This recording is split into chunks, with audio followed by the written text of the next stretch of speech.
Peki. Evet, çıkıyor.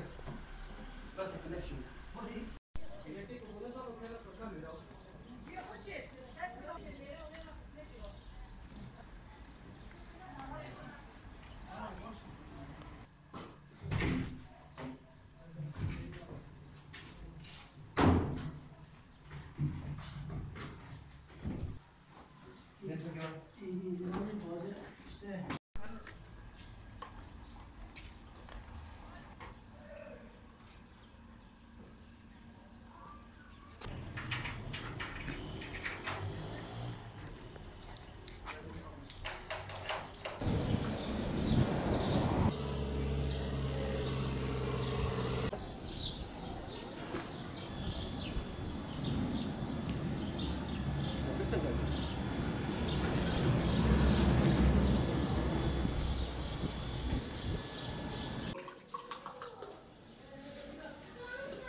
Silvan Umut Kervanı olarak Ramazan ayında tespit ettiğimiz Suriyeli muhacir aile Halep kentinden gelen Suriyeli muhacir aileye yardım etmek adına buradayız.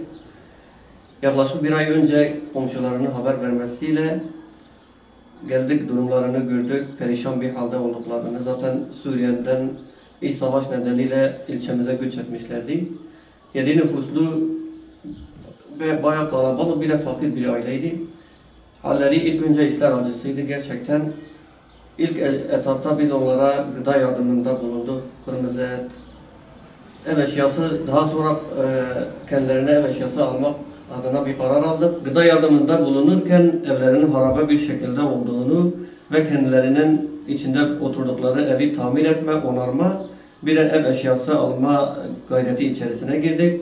Ve hayırseverlerimizden gelen desteklerle kendilerine evlerini onarıp ev eşyaları, buzdolabı, çamaşır makinesi, kanepe, bir de halı ve vesaire diğer ev eşyalarını alarak kendilerine teslim etmek için buradayız. Allah bütün hayırseverlerimizden razı olsun.